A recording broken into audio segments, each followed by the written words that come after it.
in August of 2019, when I stepped into the role, the outgoing director general said to me, Cindy, why don't you come and it's your first meeting with the full team. Why don't you speak about how you see leadership and what your job is as you see it, to be the leader of the leaders.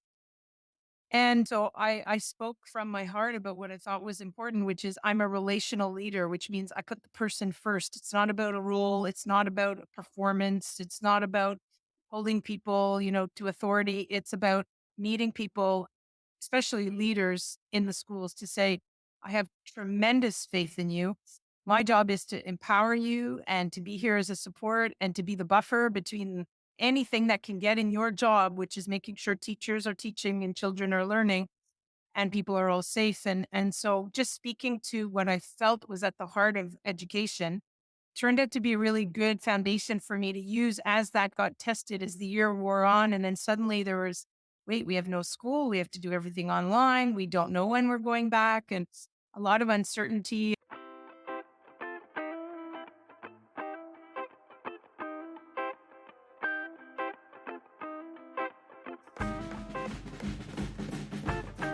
We are back. It is season 2 of the Canadian Ed Leadership Show.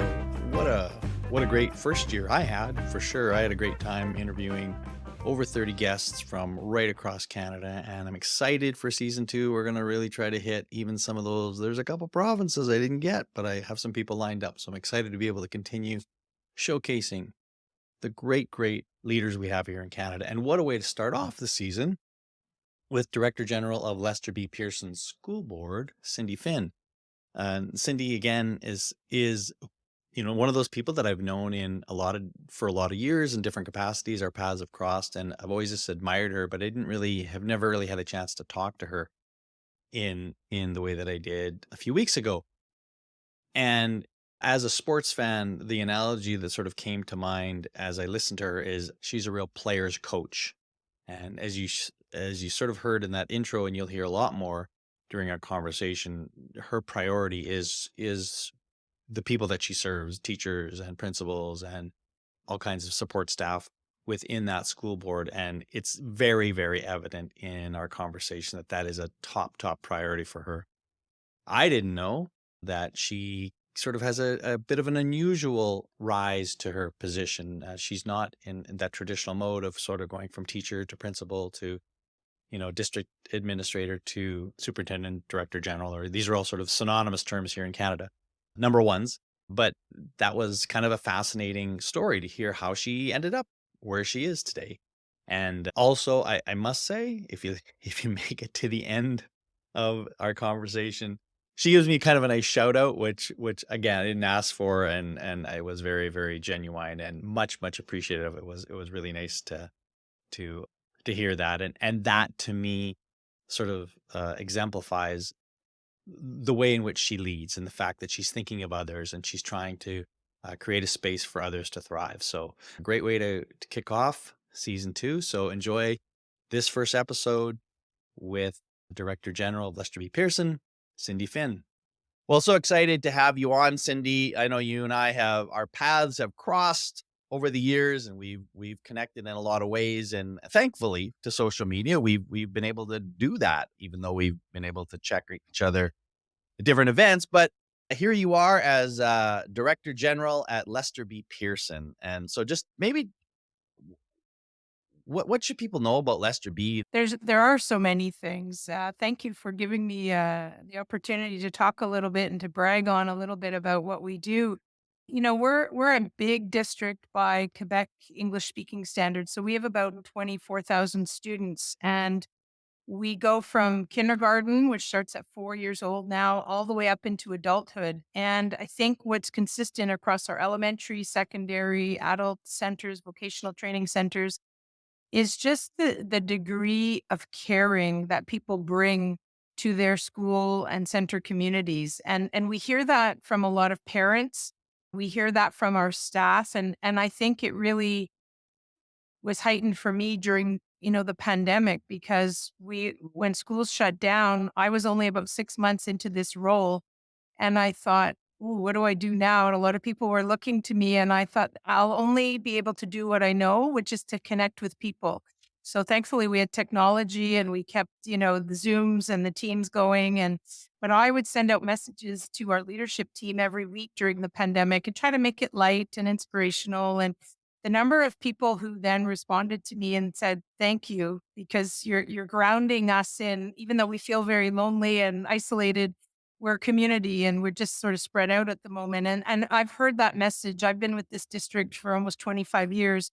And that's been the impression from day one, that we're a community who cares, where we don't see ourselves as a large school district, but like by certain standards we are, but we're very much community focused and we're an inclusive board. We try to, we include people in meaningful ways. And so we hear that feedback from our parents, from our teachers, from our students, that they really felt yes, they were here to be educated, to get an education, to discover some academic talents, but it was more about the development of the person and that citizen of the world, and people feeling like, okay, people cared about me and they sent me on my life journey with a lot of skills and a lot of support. And so I'm really proud about that, because that's been a challenge to maintain, as I say, with Yeah. COVID. And even now the world has shifted again, where people are a little more impatient and unkind and sometimes impolite even. And we've just always tried to maintain, it's about the people. People are more important than things. And that message is, I see it reflected in so much of what goes on in our schools. So very proud to be a part of that.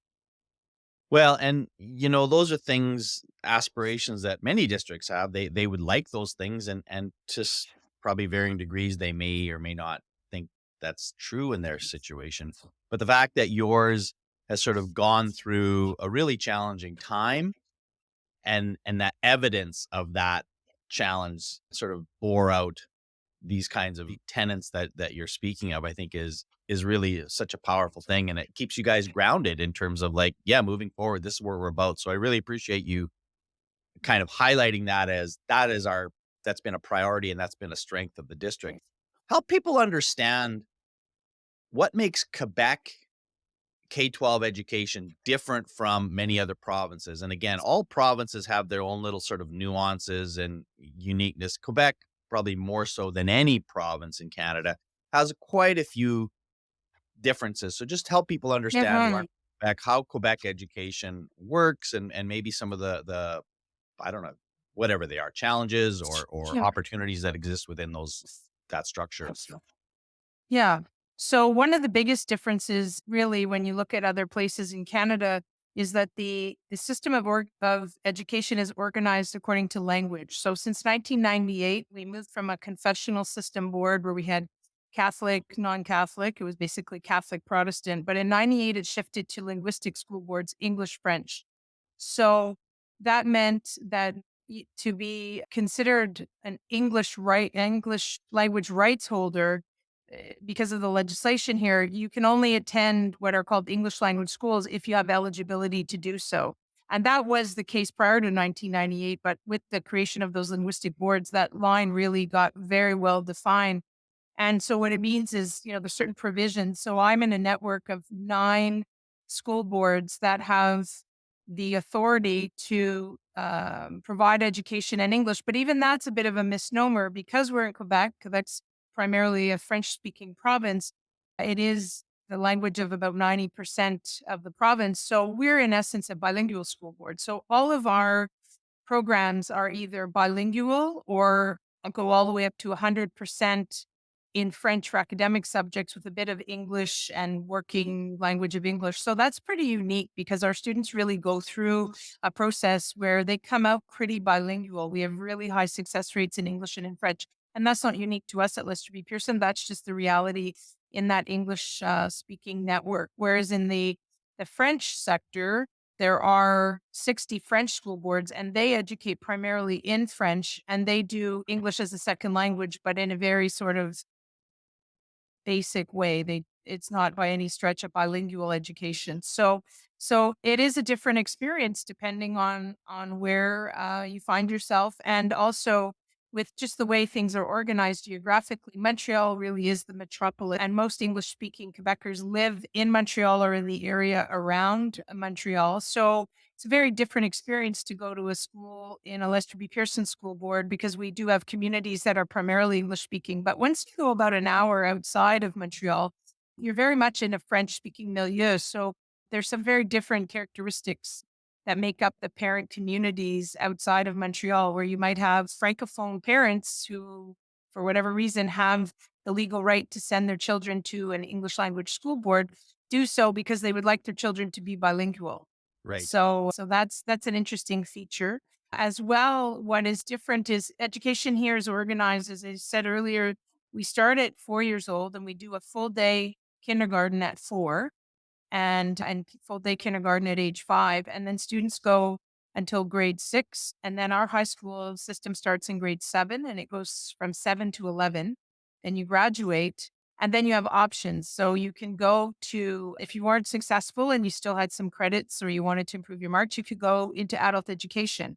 Or if you wanted to learn a trade, become a plumber, a hairdresser, a nursing assistant, you can go into our vocational programs. So that's unique as well because in many other places, that's part of the post secondary Right. network. That's In right. Quebec, it's under the purview of the school board. So we have 8 centers, 2 who do adult education for secondary credit, and 6 that offer vocational training programs in, I think we have close to 40 programs. So that's also something unique to the Quebec system, Mm. that it's under our jurisdiction. And as soon as you're 16, you can move over if you wanted to start to learn a trade, if you have certain credits, depending on the program you want to go into. You can become a plumber, an electrician, healthcare assistant, dental assistant, pharmacy. Like the opportunities are endless. And so That it's seems very European. Yes, and in fact, a number of years ago, there were delegations of people that went over to Belgium and France and Germany and were inspired by some of those. When we had our curriculum reform in the late 90s, the decision was made to keep these programs in the youth sector, as we call it, and under the purview of school boards and create what these are now known as continuing education centers. So as of age 16, students can move over into those pathways and what's also unique, we've also developed some pathways in recent years for students, even in the younger grades in secondary, if they're struggling and really their path to graduation doesn't seem quite certain at that point. They can do training to get into the workforce, so they can do semi-skilled or practicum experiences working in actual industry to get hopefully employment and move into the world of work a little sooner. And then many bridge back, come back to us for adult education to finish up their courses, write their ministry exams. And so we have a lot of opportunities for our students to be successful. And by and large, we're I mean, it's another point of pride that we graduate about 90% of the students who come to us. And there are other programs for the students who do have special needs and struggles. So we're very proud of the success that our students enjoy and recognize success comes in many forms. It's not just about Right. crossing the stage with a diploma. It's about setting people up for that next phase in life, that transition into young adulthood. And the one thing I wonder, you mentioned that, probably what did you say, 90% of offering is French only.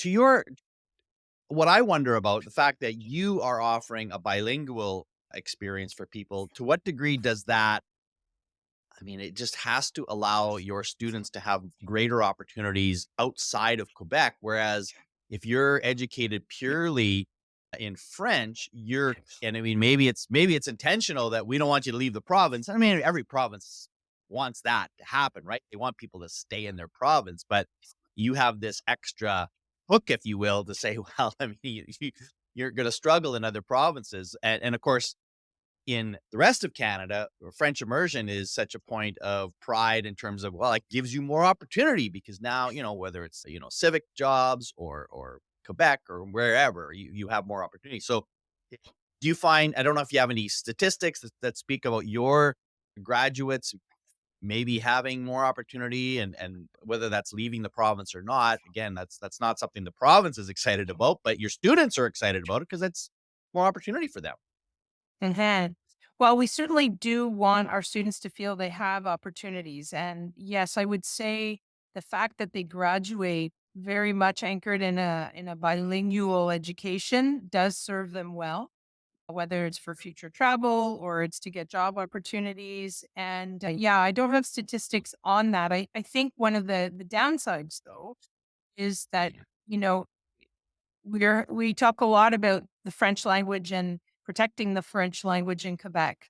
And so there is a difference between being, having French instruction and feeling proficient to work and live in French. And that is, again, depending on which area of the province you find yourself, there can be limited opportunities to live and work in French. So, although our students graduate with a high degree of French proficiency based on exam results and courses and all of that, we do hear from some of our students that they have a little insecurity. They lack confidence because they feel people hear that their accent may not be perfect or that they may not have the jargon in the field in which they're Right. working or studying. And so there's a little bit of work to do to give students some confidence. And right now, there's a big push in our province to really emphasize French being the primary language, which again, we recognize French is important in Quebec, but in larger North America and in the world, having a very good knowledge of English is also equipping them Right. with opportunities. So it is a double edged sword because some people feel our students will leave because there are shortages. And in other parts of Canada, that bilingualism is appreciated and sought after. Here, some people have a different view because some people still feel, I do not subscribe to this, but some people do feel that when you learn one language, it's at the expense of another. And I think the research has been really clear. There's some good cognitive benefits of bilingualism, certainly Absolutely. culturally. It's, in fact, beyond bilingualism, you really want to be bicultural. You want to be able to appreciate That's right. culture in both languages. And so living in Montreal, living in Quebec is a joy because you have access to all of that.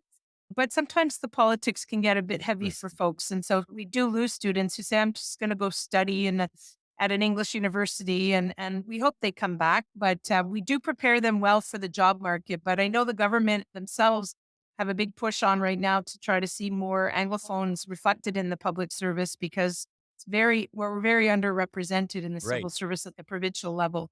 We're about 10% of the population, and I think the latest stats are there's only about 2% of Anglophones that work in the civil service. So people are working elsewhere.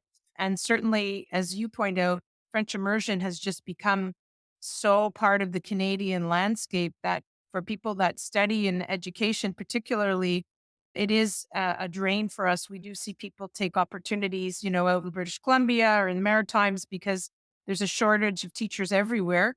Our board is no different. So yes, we're happy that we prepare them so well, and we there is a bit of cost to that because there could be a danger people will leave, but there's also something special about living here, and a lot of people do come back, whether it's for the quality of life or the joie de vivre, or just it is still an amazing place to live. So students might go away for a bit to work or Sure. study, but a lot of them do come back.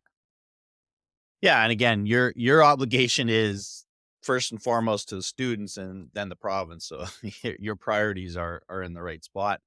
You Yeah. you talked at the beginning a little bit about entering this role, in the midst of COVID and having to deal with that, and there was obviously probably lots of challenges, but I love for people on this show to talk about leadership challenges that they faced and something that maybe has stuck with you as a learning moment for you, and I'm always grateful when people are vulnerable enough to share things that maybe wasn't quite their best moment, but part of their own learning journey. So I don't know if you've got, a leadership challenge that you can share with us that might help people understand your own personal growth. Yeah. Well, I know it's a common reference, but I really do have to say COVID was a game changer.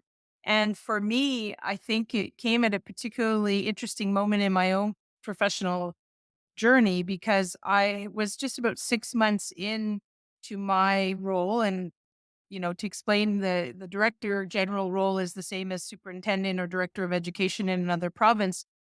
And so it was only about 6 months in And I had, as I say, I've been with this district many, many years. So I was fortunate in that I knew most of the people. What was different though was I was sitting in a different chair with a different perspective. And I think initially it was a moment of uncertainty for me, but it proved to be the greatest strengths I could bring. But, everyone in a new role has a feeling sometimes that, they have this imposter syndrome. They sort of go, how did Right. I get here? Am I the right person to do this? So, with a pandemic on your doorstep, and suddenly I was being asked to think about things and make decisions or follow directives. And I thought, oh, maybe I'm not the right person for this job, but in the end I think it was a silver lining because it allowed me to reflect on the fact that the only thing I can bring to this role is who I am and the skill set I have. And so That's my right. background is a very unusual one in the sense that I've always worked in education. I'm trained as an educational psychologist and I've worked in schools, but I've never been the pedagogical leader in a school. I've been the support to the leader. I oversaw the Department of Student Services, which is all the auxiliary supports around curriculum. So everything special needs, health promotion, health prevention, guidance counseling, spiritual animation, like all the services that support teachers in the work they do. But I had not been a principal. And here I was suddenly, standing in front of my team of principals on a screen, no less, saying, "Okay, here's what the government's saying today, or here's what we need to do next." And so there was a little moment of, "Ooh, am I the right person for this?" But I think I worked through that challenge one by just finding humor in it all. Like I'd say to people, "Well, this is my first pandemic. How about you?" Just to say we don't have all the answers. Separately, we don't have any of the answers, but together we'll figure it out. And I drew on my clinical skills to sort of Right. say, okay, what do I know is at the heart of leadership? It's about the people and it's about supporting the people. And some will run and don't need much encouragement. Others need a little hand holding. Others just need a smile and so it was okay, read the room, know your relationships, improve your relationships, deepen your relationships. And actually, it was unbeknownst to me, of course, in August of 2019, when I stepped into the role, the outgoing director general said to me, Cindy, why don't you come and it's your first meeting with the full team. Why don't you speak about how you see leadership and what your job is as you see it, to be the leader of the leaders? And so this was in August of 2019. So I spoke from my heart about what I thought was important, which is I'm a relational leader, which means I put the person first. It's not about a role. It's not about a performance. It's not about holding people, to authority. It's about meeting people, especially leaders in the schools, to say, I have tremendous faith in you. My job is to empower you and to be here as a support and to be the buffer between anything that can get in your job, which is making sure teachers are teaching and children are learning and people are all safe. And so just speaking to what I felt was at the heart of education turned out to be a really good foundation for me to use as that got tested as the year wore on. And then suddenly there was, wait, we have no school. We have to do everything online. We don't know when we're going back and a lot of uncertainty. And so again, I started connecting with the parent community. Just, we moved away very quickly. I had feedback from the community like, oh no, don't keep sending these email updates that like we're stressed out. We're all stressed out. So with my communications team, we started doing videos. And so I'd send little video clips and just say, like, here's what we know and here's what we're doing. And at one point, we were going to come back to school that May of 2020. And then the government changed the plan. And so it was just keeping people informed and Yeah. reassuring people, we hear you. We don't really know what's coming, but I trust that whatever's coming, we'll just figure it all out together. And that I think helped us weather some of those just unpredictable things, but I think it made us tighter as a team. Like people appreciated saying, Cindy, you're very humble. You say with humility, you don't know what's coming next. And I said, well, that's true. I've never been in a pandemic leading a school system, but I'm not alone. There's thousands of people across Canada that are facing these same issues. But I do know our team, I do know our communities, and I do know what I can do to try to put my skill set out there and to support people so they can do the work they need to do. So that was an interesting challenge. And in the end, I came to appreciate that it came along and allowed me to use some of those skills that I always knew were important, but I thought, oh, I moved away from that psychologist role and I'm now an administrator. But really, it's all Yeah, about good communication skills, and people feel heard and seen, then they'll put faith in some of the things, even when you ask them to do things they've never had to do before, they'll trust. And that can take you a long way. And it's a good thing to model for our students, right? Life's absolutely. unpredictable. So it was the adults really were showing and our students the way, and so it was an interesting time, that sort of spring of 2020 and fall of 2021, and lots of challenges that came after that. But it was, I think it was that belief in the relational leadership model that helped me get through that challenge. This episode is brought to you by Advanced Learning Partnerships, also known as ALP. We are a professional learning consulting group that serves communities across North America. We are partners, designers, and agents for change. And you can learn more about the work we do at alplearn.com. Well, you're probably, I think for me, the first school superintendent, director, general, number one, CEO who hasn't been a principal. I mean, do you know of any other people in your role who weren't a principal? Yes, in Quebec, it is possible to be. I know in some provinces you need a teaching license to even be in leadership, but that's not the case in Quebec. So there are others. Many of them, though, have tended to have like a more corporate background. So they might have Okay, been in finance or interesting. accounting, and so they bring a business training to their work. I'm not sure what happened there.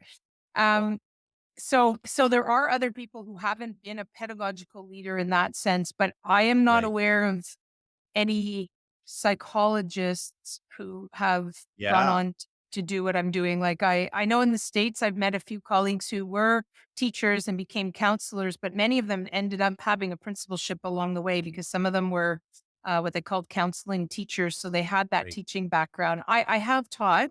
My background, though, is I've done more post secondary teaching. So teaching at the college and the university level. So I do understand what it's like to be in a classroom and have to grade students and have to give feedback and plan lessons, and but I have such huge respect for my colleagues who do it on a day-to-day basis at all age levels. I've never had to have that experience, but I certainly respect it. And like I say, I seek out a lot of counsel as a result. Before we make any decisions, I make sure I understand all the different perspectives around the table, because I do appreciate it. It's just not something I've had in my career basket, and so I heed that and respect it, and I think I do feel those clinical skills that I have allow me to do some of that Absolutely. listening and communicating, and that's the number one complaint I hear all the time, and my colleagues tell me it's the same in their districts. Communication is so key. People Hmm. don't feel heard or they don't feel understood. So it's always about, especially since in our role, we are the gateway to the ministry. And so when things come down from the ministry, you always have to take it and try to understand it in your context, and then make sure it goes down into those, schools and centers, and then it comes back up. So you do need really strong communication skills and perspective and perspective taking and empathy. And that was something I spent a lot of my graduate studies looking at: perspective taking in children, and understanding is such an important part of compassionate leadership, be able to take on and empathize with others. And again, the pandemic just heightened that for everybody, but I've known for a long time that education is about the people. It's not about the curriculum, and it's not about the desks and the chairs and the school Yeah. buses. It's about the people that occupy those spaces and making the best conditions possible for them to grow. Well, and education is an odd institution in that the majority of people sort of go through the ranks of, well, you're a teacher, then you're a principal, and then you're maybe a district person. Then you kind of, that seems to be the most common trajectory. And yet, I think what you've described is so powerful in that in the end, people get to that position, and it's something that communication, that empathy is something that our best leaders grew into and probably had some of that natural capacity, whereas your ability in that area is, not only a natural ability, but something that you specifically trained for.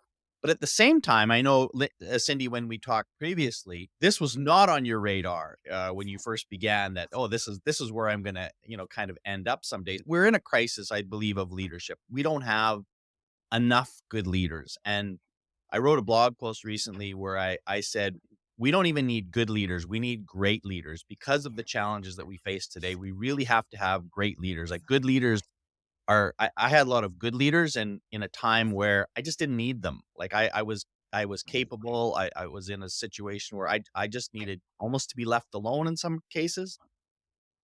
So good leaders were all I needed. But I think today we need great leaders. So what advice would you give to a 25-year-old, whether they're a teacher, a counselor, or somebody in your system who's thinking, maybe in the back of their mind, or maybe they're not thinking about leadership opportunities? What advice would you give them thinking back where you were at 25 or in the early part of your career? Amen. I think the advice I have is for people to really be open to possibility. When you mentioned this wasn't the career path I saw for myself, it's absolutely the truth. And it was only as I started to reflect on where was I getting fulfillment and where did I still feel I needed to go. And what it kept coming back to was I saw the evidence of the impact I could have at a school level, working with families, working with teachers. But it was that hunger to want to always, like, I'm a systems thinker and I've done a lot of training in systems theory. And it was, okay, how can I take that success I'm seeing or that challenge and how can I bring it to the next level? And it was just, always being curious about things. And as opportunities came my way, people started saying things to me like, have you ever thought about a career in administrational leadership or as a manager? And I said, no, no, no. I'm a clinician. I'm here to support kids. And it was only through this reflection and talking with a lot of people that I admired that I realized, yeah, I do have a real desire to make an impact at the systems level. And that's Sure. driven me even beyond my district. I'm very involved in a lot of national organizations, whether it be CASA or NCAN. Mhm. Like I just put, energy into learning from other people. So I've always been open to learning and curious and see myself as a lifelong learner. And as opportunities came to me, even though I wasn't sure how they would fit, I sort of thought, okay, it's kind of like trying on shoes. It's like I won't know till I walk a bit in them. So I'll try this. And if I don't like it, I can always do something else. And it just sort of led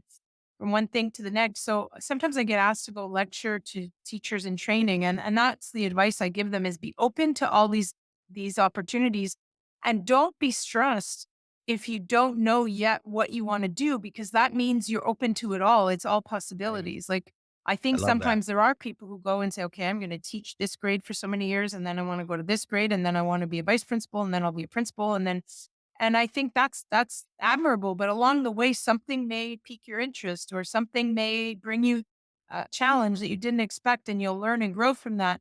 But it'll put you on a different path, or at least you'll see something differently.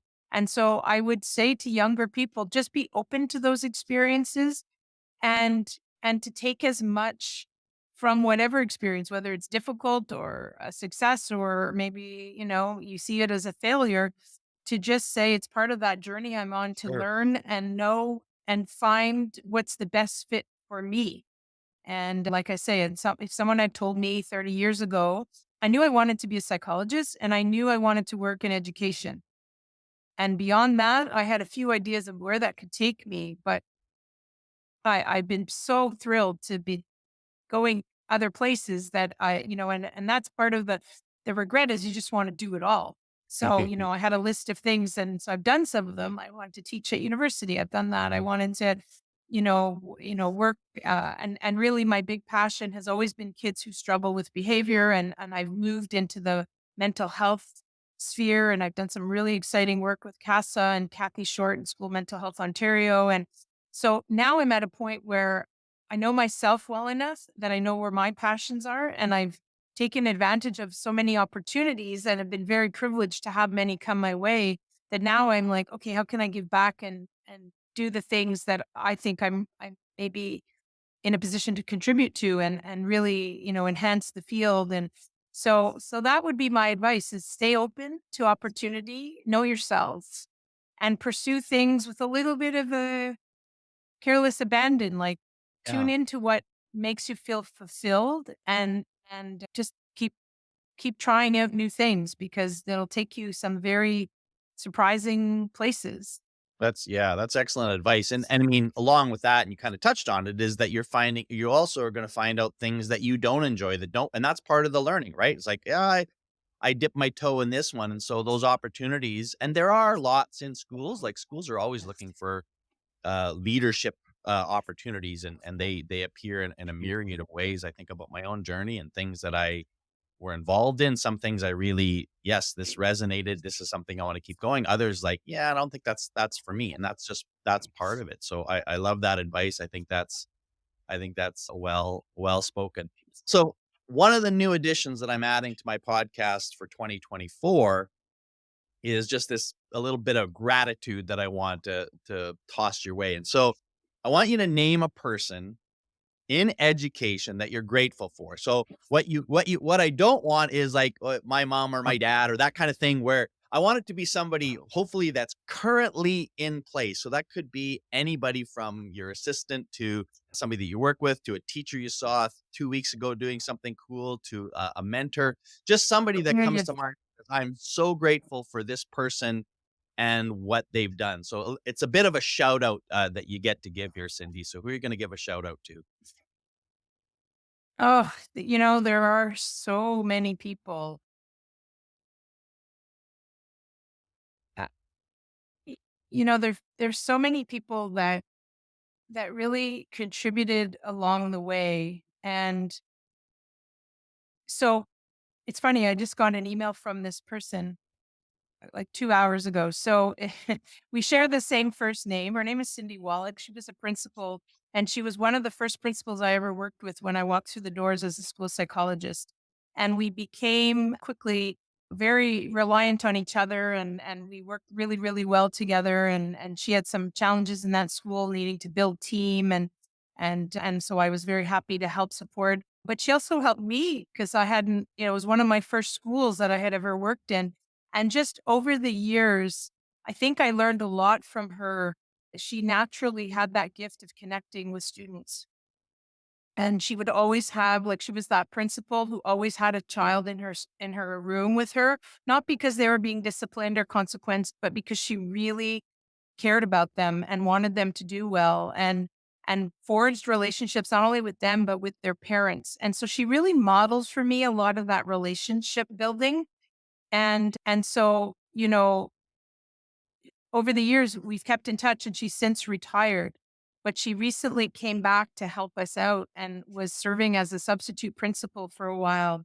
And she just it was kind of funny because she kept saying, I stopped in one day to see her and have a coffee with her, and she kept saying, I can't believe the director general came to my school, and I can't believe you're sitting here. You've got so many things to do.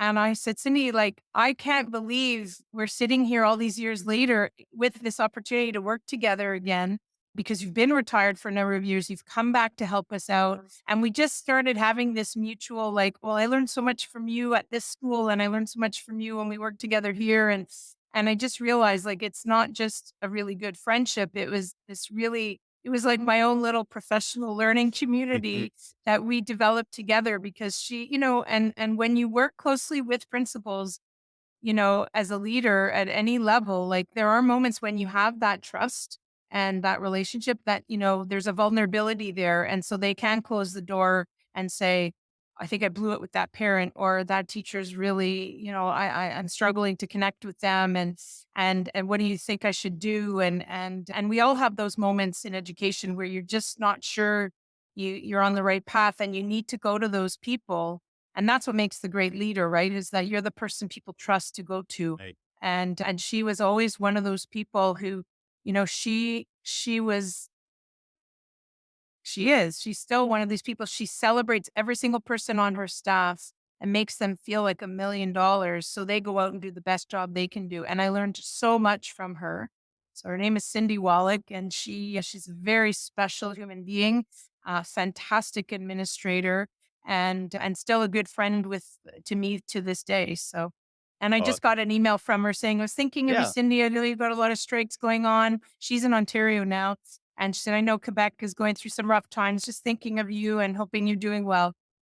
It's like that made my day. So, Yeah, and I mean, I love so that's your gift, Cindy. You get to give a little gift of shout out, and what a wonderful little testament you gave to her. And that idea also of like a little bit of just a check in with people. It's something that I've been trying to do myself. So just when I think of somebody, I'll send a text, and I'll even in the text say like, you do not have to respond to this. This is not me looking for anything back. This is just me saying, thinking about you, I appreciate you, and being specific around the thing. So getting that gift from her, I mean, and again, you know this more than just intuitively as part of your profession and your training around, it's like, you know, the value of what that means, and really the depth of that, and for you to be able to, I know, reciprocate in other ways is powerful. So this is exciting, and what a great what great shares you've given me. We're gonna wrap up, Cindy, with the quote unquote fun questions. less less stressful. Not that the questions, I don't think this question was stressful, but you know what I mean. Less yeah. education focused, if you will. So curious to know what you have been reading, what you are listening to, or maybe what you have planned for the next time you have a little break of what you want to read. So what's on that part of your list? Could be professional, could be personal. Well, I discovered during the pandemic, I discovered the beauty of different podcasts. And so I'm listening to things a lot more than I'm reading these days. So I am hoping with the upcoming break, I can get back to doing some reading. I've become a big fan of CBC and their podcasts. They've got a wide variety of things. In terms of my reading list at the moment, I made a commitment several months ago that we're doing a lot of equity and diversity inclusivity work in our board. And this year I've really made a focus for me anyway to understand more about truth and reconciliation in a meaningful way. And so we've had speakers like we had Kevin Lamoureux come and speak to Mhm. us earlier this year, and I've heard him before. And so I actually was visiting with a colleague out in near Calgary last spring, and he recommended a book put out by the Truth and Reconciliation Commission called The Knock on the Door, which is basically an accounting of the residential school experience. And so I'm I read that book in small bits just because it's hard to digest. It's hard to understand how school systems, can be used in such a detrimental way. And so it's very sad and upsetting to read, but it's important to read it. And so I've been working my way through that book. So I'm hoping I'll finish that one over the holidays. And then I do have like two or three leadership books that are sort of on the corner of my bedstand. And I haven't been able to dig into them yet, but books about leading with courage and compassionate leadership. And I'm very focused now in our district. We're doing a lot of work on wellness and employee wellness. And so I really do want to understand how to be a leader, not just be a reactive manager. And the wellness piece is so critical to that, especially people in education are sending signals loud and clear that it's a really stressful time to work in education. That's So great. want to just deepen that understanding. I may not be able to change the whole system, but maybe I can learn some different skills for helping people navigate that system. And I read for fun. I love jumping into mysteries and spy novels, and so I don't have anything. I'm hoping Santa brings me something good because I'm ready for some, I won't say mindless, but fun sort of loose plot. I don't need Sure. it to be a high level spy thriller, but I do like getting lost in a good murder mystery or spy thriller. So yeah, What that's about on the in the plan. Yeah, and maybe more in the viewing capacity, that's a little easier to sort of jump in and be a little bit mindless or less mindful. I don't know if that's the right phrasing, but what do you, any kind of series or movies that kind of have captured your attention? I've always been a big fan of reality TV. And so I watch different things depending on what mood is striking me. So I stumbled on the History Channel a couple of weekends ago. There's a series called Alone, and basically what they do is they drop 10 people in the wilderness and then they have to fend for themselves, which I think is such an interesting metaphor for the times in which we live. And what caught my attention actually is they dropped them in your home province of Saskatchewan. They were up at Reindeer Yeah. Lake.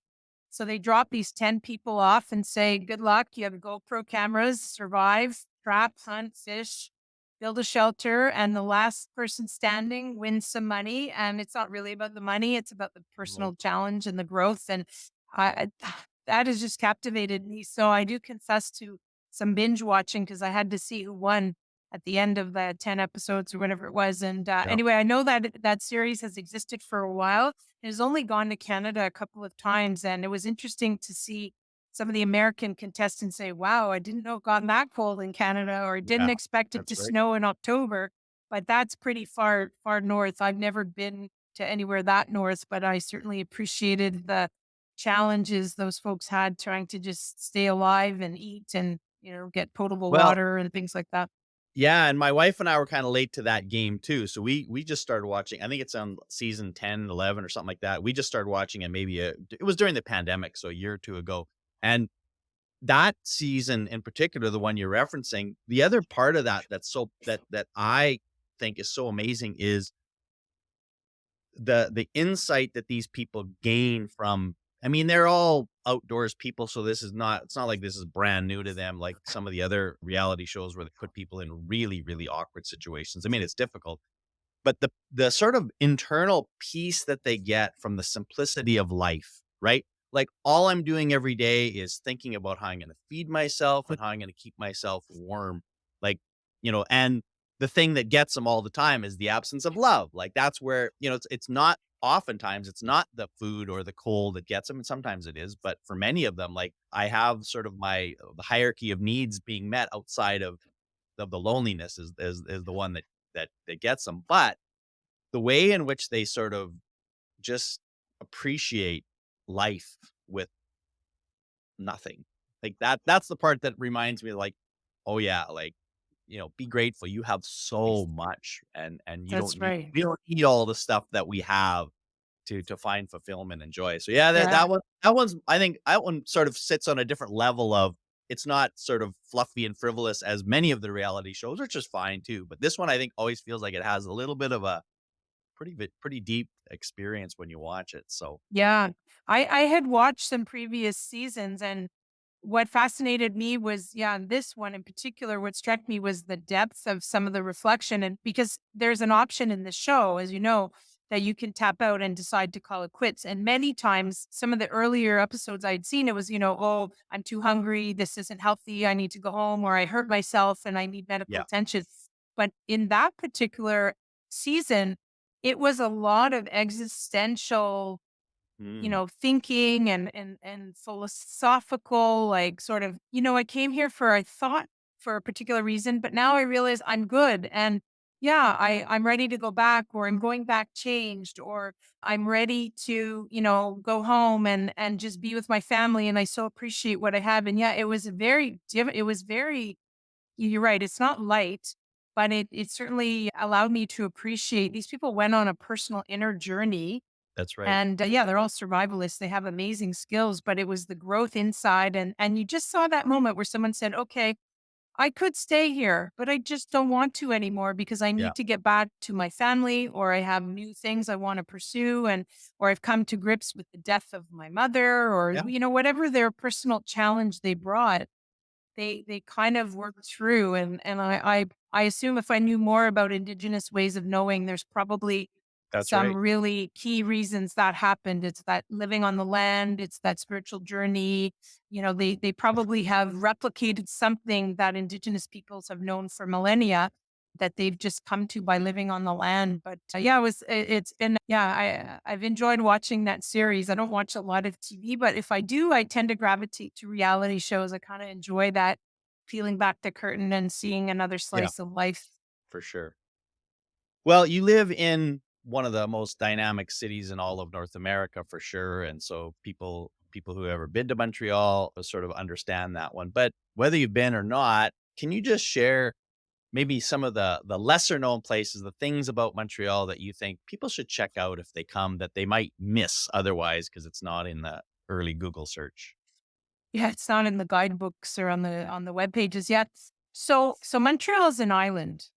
And this again was another lesson from the pandemic where, we weren't really able to go very far, especially in the early days. And Montreal had a curfew even. So it just became a very natural thing to start exploring neighborhoods and walking. I did a lot of walking. And Montreal being an island, what I discovered is there is a network of what they call nature parks. So these are basically green spaces with walking paths. And because Montreal is an island, there are many of these parks that are right on the edge of the island, which means you're walking by water, beautiful trees, you see people canoeing or kayaking. And so I think there are 5 or 6 of them on the island. And I just made it my personal mission to go out and visit those. And I go back often. So in the winter, you can ski and snowshoe, and so I've picked up snowshoeing. Last year I did a little skiing. I'm better at snowshoeing than skiing. So just discovering these nature parks, and they're, like I Cool. say, they exist all over the island, and you just go, and they're just nature trails. So it's very unspoiled, not very glamorous, not very busy. I mean, Montreal, if you want that, you can go downtown and have a great time, great food, great people, great culture scene, theater. But if you're really looking to just reconnect with nature, and that's the beauty of, Montreal itself, the island of Montreal, but even the region of Montreal. If you just drive less than an hour north or east or west, you're in the most beautiful country that you could imagine. Obviously, if you drive, we're only about 45 minutes from Plattsburgh. So if you drive south, you're just heading into rural New York, upstate New York, which is great. But there's such amazing things to discover not very far from downtown Montreal. And so if people were coming here to visit, yes, do the downtown, the landmarks, the restaurants, but take the time to appreciate some of the beauty because Montreal's quite unspoiled and undeveloped if you compare ourselves to like Toronto or any big city. Yeah, we have that, but we also very quickly you can get out into the country, into nature and just enjoy. And we have some of the most beautiful water views like I discovered, I'm not a bird watcher per se, but in the pandemic, when you're walking the same paths, you start to see the same and start to wonder, well, what is that species and what is that species? And so there's so much wildlife that's nearby. I've seen foxes and deer, and I'm on an island. I'm in a Yeah. major city of 2 million people, but I can within 20 minutes be somewhere and hopefully see some wildlife and chipmunks and foxes, and it's pretty neat. Oh, I love it. Pretty That's great place to live. my kind of, recommendation because I mean, I love cities and the urban part, but it's always kinda neat when you can find little nature within that city, so that's a wonderful share. And I'll share something you asked me before about people who impact. So you don't know this, but you've had a tremendous impact on me as an educator because I have heard you talk at many different conferences. And one of the things you did, you gave a keynote at CASA years ago and you spoke about, I think at that point, I don't know if you still do it, but about taking a picture a day to kind of document your day. And when I'm on these nature walks, that's what I've learned to do with my phone is I take pictures all Amazing. the time. And then I either sometimes I revisit them and post them on my social media. And I've actually had people say, I'm wondering where you're walking today because I know you're going out to walk. And that picture stuff I attribute to you. So that's the first kudos to you for sort of teaching me the power of capturing those. And sometimes it's just the most innocuous thing, right? It's a squirrel. Yeah. But it Yeah. doesn't matter because you captured a moment that had some meaning for me. And then the second thing, I think you even wrote a book about finding joy and being joyful. And again, I think during the pandemic, it was a good message for people to have to dig deep and find those moments of joy. And finding joy sometimes in the difficult or the mundane is sometimes a challenge, but you have often issued that challenge to say, find the joy. There's so much that you can be grateful for. So when I'm on these walks or I'm doing things that I kind of think, "Look, this doesn't seem special, but there's a specialness to this moment." And I either capture it in a photo or talk to someone and tell someone about it. And so those two things I ascribe to you because I don't think I would have thought of them in that way. Oh, that's a lovely way to end our time. I appreciate that. It's always nice to hear about stuff like that. And yes, those are things that I still do, and they're things that you have to work at to practice. They don't just because joy kind of sneaks in when you're not really, and you got to pay attention though, because it's kind of it joy happens when you pour that first cup of coffee in the morning, and you got to just kind of hang on and look at it or when you're going for that walk. So yes, thank you, Cindy, so much. This was just a great time, and I appreciate you giving me the time to do this. And I continued success with Lester B and your role, and we'll continue to learn with and from you in the future. Thanks, Cindy. Thanks so much, Dean. This has been great.